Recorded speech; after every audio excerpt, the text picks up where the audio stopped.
اعوذ باللہ من الشیطان الرجیم بسم اللہ الرحمن الرحیم وبہ نستعین وہو خیر ناصر ومعین وصلی اللہ علی محمد وآلہ الطاہرین اللہم صل علی محمد وآل محمد وعجل فرجہم اللہم ارزقنی توفیق الطاعہ وبعد المعصیہ والصدق فی النیہ۔ خوب، جیسا کہ آپ سب کو معلوم ہے، ہم اس لیکچر میں جس گفتگو کو آپ کی خدمت میں عرض کرنے جا رہے ہیں وہ گفتگو جناب زینب سلام اللہ علیہا کے حوالے سے ہے، اور ہمارا کلی جو فوکس ہے وہ بھی جناب سلام اللہ علیہا کی عظمت کے حوالے سے جو ہے وہ ہم انشاءاللہ گفتگو کریں گے۔ اگرچہ جو مجھے بتایا گیا وہ اس حوالے سے ہے کہ کیونکہ جو ہمارے مخاطبین ہیں ان کی تبلیغی فعالیت بھی الحمدللہ بہت اچھی ہے، لہٰذا میں اپنی اس گفتگو میں کوشش یہ کروں گا کہ آپ سب کے لیے ایک راستہ بیان کیا جائے، ایک سوچنے کا اینگل بیان کیا جائے کہ جس اینگل کو مد نظر رکھتے ہوئے ہماری بہنیں، ہمارے بھائی تبلیغ اگر کرتے ہیں تو وہ جناب زینب سلام اللہ علیہا کے اس ایک خاص اینگل کو مد نظر رکھیں اور پھر جو ہے وہ تبلیغ پہ انشاءاللہ کوشاں رہیں، اور یقیناً انشاءاللہ اگر اس اینگل کو مد نظر رکھتے ہوئے آج کے اس دور میں ہم تبلیغ کرتے ہیں، اہل البیت علیہم الصلوۃ والسلام کے پیغام کو دنیا تک پہنچانے کی کوشش کرتے ہیں، تو یقیناً اس کا اجر جناب زینب سلام اللہ علیہا، اہل البیت علیہم الصلوۃ والسلام ہمیں ضرور دیں گے، اور وہ ہو سکتا ہے اجر اگر بہترین ہماری نیت ہو، خالص ترین اگر ہماری نیت ہو تو ممکن ہے وہ جو اجر ہو وہ بھی خالص ترین اجر ہو، اور خالص ترین اجر کیا ہے؟ شہادت کی موت۔ خداوند متعال سے دعا کرتے ہیں کہ اگر ہمیں موت جب بھی آئے وہ اہل البیت علیہم الصلوۃ والسلام کے راستے پر چلنے کی وجہ سے آئے، یعنی اگر جب بھی ہمیں کوئی موت آئے تو وہ شہادت کی موت ہو۔ بہرحال ہم اپنی گفتگو کی طرف آتے ہیں۔ دیکھیں، سب سے پہلی بات تو یہ ہے کہ اگر میں اپنی زبان سے کچھ الفاظ کو بیان کرنا چاہوں تو یقیناً یہ بات میرے لیے بھی مسلم ہے، یہ بات آپ لوگوں کے لیے بھی مسلم ہے کہ الفاظ قاصر ہیں جناب زینب سلام اللہ علیہا کی شخصیت کو بیان کرنے کے لیے۔ صرف میرے ہی نہیں بلکہ اگر پوری دنیا جمع ہو جائے اور جمع ہو کر جناب سلام اللہ علیہا کی شخصیت کی عظمت کو بیان کرنے کی کوشش کرے، تب بھی وہ اس عظمت کی حقیقت تک نہیں پہنچ سکتے۔ لہٰذا جو میری اور آپ کی توان ہے ہم اس کے مطابق کوشش یہ کریں گے کہ جناب زینب سلام اللہ علیہا کی شخصیت کو جو ہے وہ آپ کی خدمت میں عرض کریں۔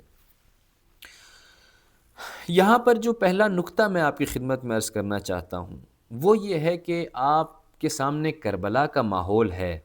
آپ یہ دیکھ رہے ہیں کہ کربلا میں کیا گزر رہا ہے، یا کربلا سے پہلے کی طرف آپ آ جائیں اور آپ یہ دیکھیں کہ جب امام حسین علیہ الصلوۃ والسلام کا یہ سفر مدینہ سے شروع ہوتا ہے تو اس سفر میں ایک ایسی خاتون ہے جو امام علیہ الصلوۃ والسلام کا لمحہ بلمحہ ساتھ دے رہی ہے۔ وہ کون ہے؟ وہ جناب زینب سلام اللہ علیہ۔ یعنی وہ اس ٹائم پر، یعنی آپ تھوڑا سا اس کو طائرانہ نگاہ کے طور پر بھی اگر دیکھیں، تھوڑا اوپر سے اگر آپ دیکھیں تو آپ کے لیے معلوم ہوگا کہ بہت سارے ایسے افراد تھے جو امام علیہ الصلوۃ والسلام کے ساتھ نہیں آئے، بہت سارے ایسے افراد تھے جنہوں نے امام علیہ الصلوۃ والسلام کے ساتھ ہمراہی نہیں کی اور وہ مدینہ میں رکے، وہ امام کے ساتھ آگے نہیں آئے، کربلا تک نہیں آئے۔ سوال یہ پیدا ہوتا ہے کہ کیوں نہیں آئے وہ افراد؟ کیا زمانے کے امام کی معیت میرے اور آپ کے لیے واجب نہیں ہے؟ کیا میں اور آپ جب دیکھ رہے ہیں کہ ہمارے زمانے کا امام ایک جگہ سے دوسری جگہ جا رہا ہے کسی خاص ہدف کو مکمل کرنے کے لیے، کیا میری اور آپ کی ذمہ داری نہیں بنتی کہ میں اور آپ امام کی ہمراہی کریں، امام کی معیت اختیار کریں؟ یہاں سے یہ سمجھ میں آتا ہے کہ اس زمانے میں بہت سارے ایسے افراد تھے جو مدینہ میں موجود تھے، جو امام علیہ الصلوۃ والسلام کے ساتھ آ سکتے تھے، لیکن پھر بھی اس کے باوجود وہ امام کے ساتھ نہیں آئے۔ میں یہ نہیں کہہ رہا کہ نعوذ باللہ وہ اسلام کے دائرے سے خارج ہے، نہیں، میں یہ نہیں کہہ رہا، میں صرف یہ کہہ رہا ہوں کہ بصیرت جس کے اندر ہوتی ہے وہ امام علیہ الصلوۃ والسلام کے ساتھ ہمراہ ہوتا ہے، امام کی ہمراہی میں سفر کو طے کرتا ہے۔ جو مشن امام علیہ الصلوۃ والسلام بیان کرنا چاہ رہے ہیں، جس مشن پر امام علیہ الصلوۃ والسلام چلنا چاہ رہے ہیں، اس مشن تک وہ چلتا ہے، اس مشن کو وہ مکمل کرنے کی کوشش کرتا ہے۔ لہٰذا بعض ایسے افراد تھے جنہوں نے امام علیہ الصلوۃ والسلام کو یہ مشورہ دیا کہ یا امام کیا ضرورت ہے آپ کو کوفہ جانے کی، نہ جائیے،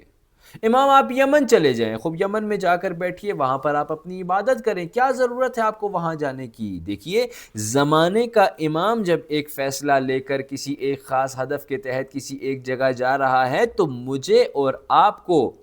ایک تابع اور ایک مطیع کی حیثیت سے یہ حق نہیں ہے کہ ہم امام علیہ الصلوۃ والسلام کو مشورہ دیں کہ امام آپ یہ نہ کریں، آپ یہ کام کر لیں۔ لہٰذا اس پرآشوب ماحول میں اگر کوئی خاتون جس نے اس خطرے کو استقبال کیا ہو،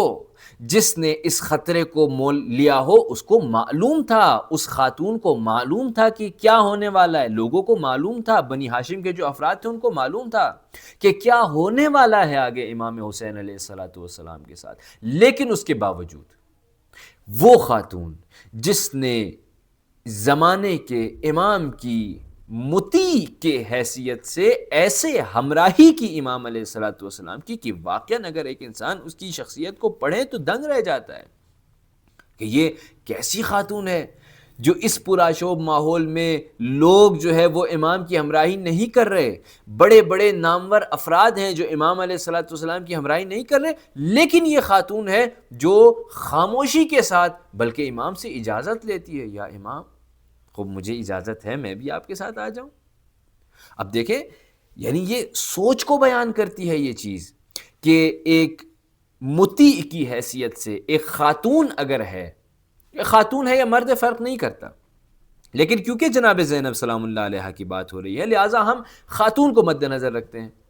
ایک مطیع کی حیثیت سے ایک خاتون جو ہے وہ کس طرح سے اپنے زمانے کے امام کی معیت کو اختیار کرتی ہے،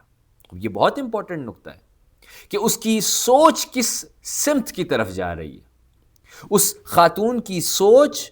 کیسی سوچ ہے، کیا وہ امام کو مشورہ دینے والی سوچ ہے یا نہیں، امام کی اطاعت والی سوچ ہے۔ لہٰذا یہ سب سے پہلا نقطہ ہے کہ جو ہم سب کے وجود کے اندر ہونا چاہیے، اور اس نقطے کو البتہ میں کیونکہ کوشش کر رہا ہوں کلی پوائنٹس آپ کی خدمت میں عرض کروں، لہٰذا اس نقطے کو البتہ میرے جو مخاطبین ہیں میں ان سے گزارش بھی کروں گا کہ جب آپ تبلیغ کی طرف جاتے ہیں تو یہ جو نقطہ میں آپ کی خدمت میں عرض کر رہا ہوں اس کو ایز اٹ از بیان کرنے کی ضرورت نہیں ہے، بلکہ اس نقطے پر آپ تحقیق کریں، اس نقطے پر آپ مواد کو جمع کریں، احادیث کو جمع کریں، کیونکہ میں اب یہاں پر ساری کی ساری احادیث کو جو ہے وہ بیان کروں گا تو بہت طویل ہو جائے گی گفتگو، میں کلی نکات آپ کی خدمت میں عرض کر رہا ہوں، آپ ان کلی نکات کو بیس بنا کر، ان کو اپنے فنڈامنٹلز بنا کر اس پر تحقیق کریں، اس پر ریسرچ کریں، بہت ساری چیزیں آپ کو ملیں گی، بہت ساری کتب میں آپ کو یہ چیزیں ملیں گی، اور پھر اس کی بنیاد پر لوگوں تک یہ معارف پہنچائیں۔ اچھا، بس پہلا نقطہ یہ ہے کہ کس طرح سے وہ سوچ جو جناب زینب سلام اللہ علیہا کی تھی، اس سوچ کو مجھے اور آپ کو چاہیے کہ وہ سوچ میرے اور آپ کی زندگی کا حصہ بنے، میرے اور آپ کے وجود کا حصہ بنے، کہ کس طرح سے وہ کون سے ایسے راستے ہیں کہ جہاں سے میں اپنے زمانے کے امام کو مشورہ دینے کے بجائے امام کی پیروی کرتا ہوں۔ خوب یہی چیز آج کے زمانے کے اندر بھی ہے، البتہ میں اس کی گہرائی میں نہیں جاتا کیونکہ اس کے آگے اور کچھ نکات ہیں وہ بھی آپ کی خدمت میں عرض کرنے ہیں۔ یہاں تک سب سے پہلا نقطہ یہ ہو گیا کہ سوچ جناب زینب سلام اللہ علیہ کی، انہوں نے کس طرح سے سوچا۔ اچھا، اب جناب زینب سلام اللہ علیہ ایک خاتون ہے،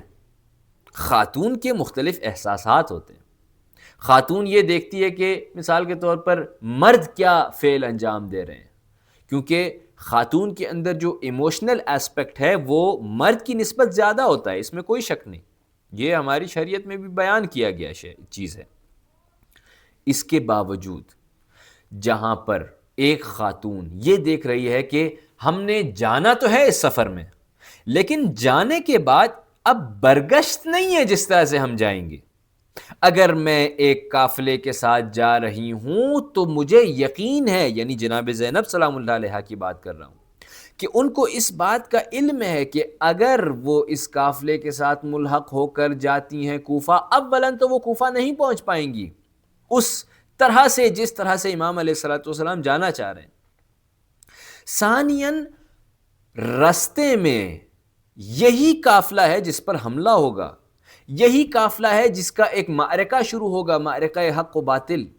یہی وہ قافلہ ہے کہ جہاں پر شہادتیں ہوں گی، لیکن پھر بھی اس خاتون نے اپنے احساسات کو دبا کر اپنے زمانے کے امام کی اطاعت کو آگے لے کر آئی ہے۔ اب یہ ایک چھوٹی چیز ہے، یعنی آپ دیکھیں یہاں پر اگرچہ احساسات کا جو ایسپیکٹ ہے وہ خاتون کا بہت زیادہ ہوتا ہے، لیکن اس کے باوجود یہی وہ خاتون ہے کہ جو ان تمام احساسات کے ایسپیکٹ کو دباتی ہے اور زمانے کے امام کی معیت میں، زمانے کے امام کی اطاعت میں آگے قدم بڑھاتی ہے۔ نہ صرف یہ کہ قدم آگے بڑھاتی ہے، یہ تیسرا پوائنٹ، نہ صرف یہ کہ قدم آگے بڑھا رہی ہے، بلکہ یہی وہ خاتون ہے جو ذمہ داری نبھا رہی ہے اپنی۔ اب دیکھیں یہ تیسرا پوائنٹ، اس کو ذہن میں رکھیے گا کہ جناب زینب سلام اللہ علیہا وہ خاتون ہے جو صرف اور صرف ایک خاتون کی حیثیت سے نہیں آئی، بلکہ ایک ذمہ دار شخصیت کی حیثیت سے قافلہ یہ حسین ابن علی میں شریک ہوتی ہیں، اور ان کی ذمہ داری اسی طرح سے ذمہ دار بنتی ہیں جس طرح سے رسول خدا ذمہ دار ہیں، ایک مسئولیت کو اپنے کاندھے پر لیتی ہیں جس طرح سے ایک نبی مسئولیت کو اپنے کاندھے پر لیتا ہے، ایک مسئولیت کو اپنے کاندھے پر لیتی ہیں جس طرح سے امام علی علیہ الصلوۃ والسلام نے مسئولیت کو اپنے کاندھے پر لیا تھا۔ یہ وہ شخصیت ہے کہ جس نے نہ صرف یہ کہ شرکت کی بلکہ اپنی ذمہ داری کے ساتھ شرکت کی، وہ جو ذمہ داری نبھا سکتی تھی اس ذمہ داری کو بطور احسن نبھایا، اور دنیا کو بتایا کہ ایک خاتون کی کیا کیا ظرفیت ہے، اللہ نے اس خاتون کو، ایک خاتون کو کیسا بنایا ہے کہ ایک خاتون کس مقام تک پہنچ سکتی ہے۔ اب جناب زینب سلام اللہ علیہا میرے اور آپ کے لیے، خصوصاً ایک خاتون کے لیے آئیڈیل ہیں۔ خب آئیڈیل کون ہوتا ہے؟ جہاں تک آپ پہنچ پائیں۔ ان کی زندگی سے یہ درس مجھے اور آپ کو ملتا ہے کہ اگر ایک خاتون آج کے معاشرے میں کمال انسانیت تک پہنچنا چاہتی ہے تو یقیناً وہ جناب زینب سلام اللہ علیہا کی سیرت پر چلنے کے بعد انسانیت کے کمال تک پہنچ سکتی ہے۔